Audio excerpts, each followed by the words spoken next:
রমজান মাসে কন্যার বাড়ি থেকে ছেলের বাড়িতে ইফতার না পাঠালে শ্বশুর শাশুড়ি গালমন্দ করেন, এমন অবস্থায় কি করা উচিত?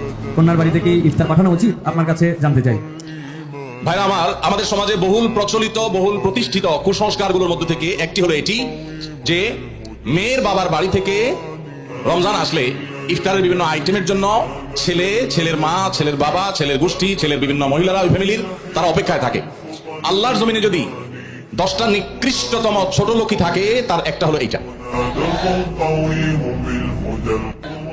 অনেক যুবক আছে তারা বলে যে আমার শ্বশুরের লোকেরা খুশি মনে দেয়। ভালো করে শুনে রাখেন, 2 নাম্বারের অপর নাম হলো এখন খুশি মনে দেওয়া। এই সমস্ত ভিখারীদেরকে ধরে ধরে আসুন্নাহ ফাউন্ডেশন ইফতার প্রজেক্টের জন্য পাঠিয়ে দিবেন। আপনাদের এই মাঠেও ইফতার বিতরণ হয়, যাদের শ্বশুর বাড়ি থেকে ইফতারের দরকার হয় এদের সবাইকে আমাদের ওখানে পাঠিয়ে দিবেন। কথা বুঝে আসছে?